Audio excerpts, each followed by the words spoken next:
Hi sewing friends, my name is Elisa. Welcome to my channel. This is my superpower. Today's video is going to be my review of the Driftwood. This is a peasant style blouse and dress pattern by Twig Tale.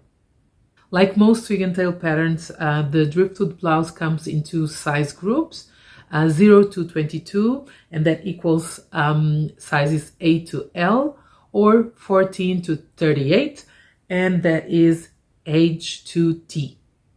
I fall into the second size group, 14 to 38. I made, in this case, I made size M. I'll show you the drawings and mention some of the features of this pattern. The Driftwood blouse has two different necklines. You can make it with a teardrop neckline or a V-shaped neckline with or without ties.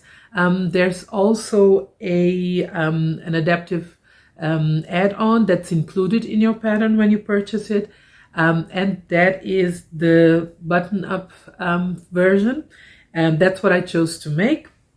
My Driftwood blouse has buttons in the front because I'm breastfeeding at the moment, so I needed something to give me easy access. Otherwise, I think I would have gone for the V neckline. I really like that look on me. You can make this pattern with long or short sleeves.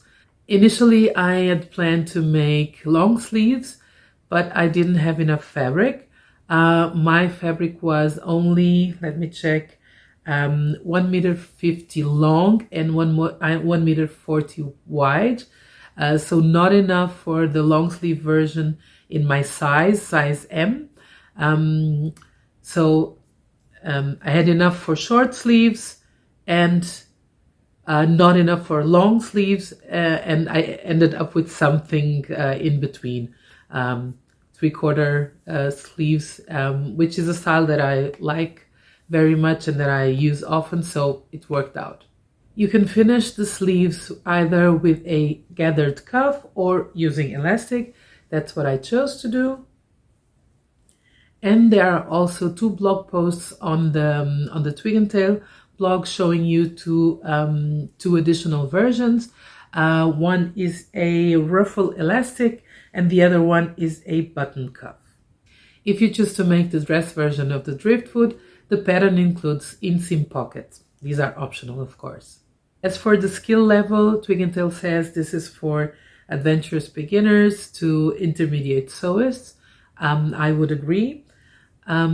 I think it's not the first thing you should try if you're just learned how to sew, but if you have some experience, I think you won't have any problem making this blouse. Maybe the button-up version requires a bit more of experience, but in any case, you have the video tutorials, you have the instructions, the ebook that comes with the pattern is the instructions are very good, as always with Twig Tale patterns, so I think you wouldn't have any problems making this even as a beginner sewist. Just take your time. This pattern teaches you new sewing skills or helps you practice the ones you already have. The pattern requires gathering. You have to sew in the raglan sleeves. You practice working with bias binding, understitching, top stitching.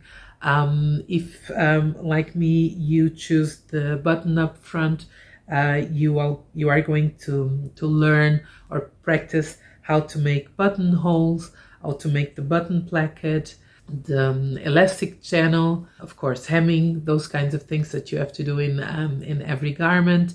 I think that overall this is a very good confidence builder. If you look at the drawing, the Driftwood blouse seems like a very, very simple garment, but I think if you choose the right kind of fabric, it has to have the right kind of weight to it and flowiness. But I think with this raglan sleeve, with the gather neckline, paired with the right kind of fabric, this makes for a very elegant, effortlessly elegant blouse. in my opinion. Or dress. I made mine out of a crêpe de chine. I think it's very, very flowy, very lightweight. That was one of the challenges I had sewing this pattern.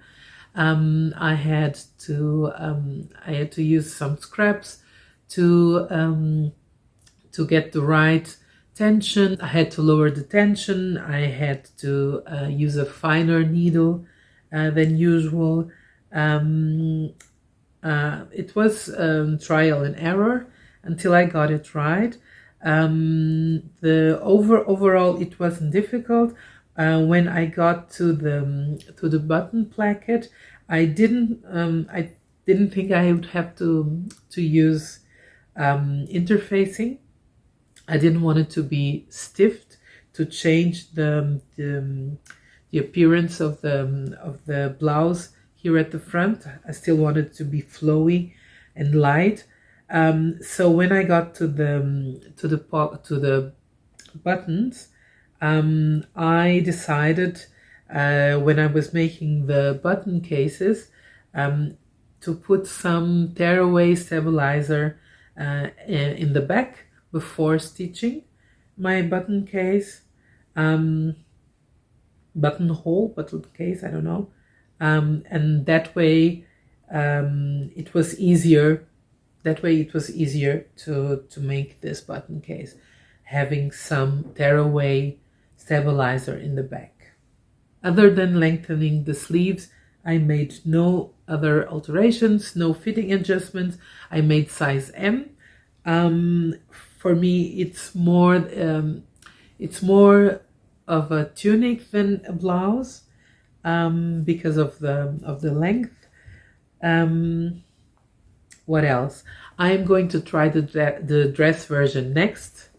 I just have to find the right fabric for it and enough of it so that I can make long sleeves. For my next version, I might go a size down. I think it was a little bit looser than what I'm used to. But if I go down a size, I will probably need a full bust adjustment so that if I do the buttoned version, there's no gaping here in the front.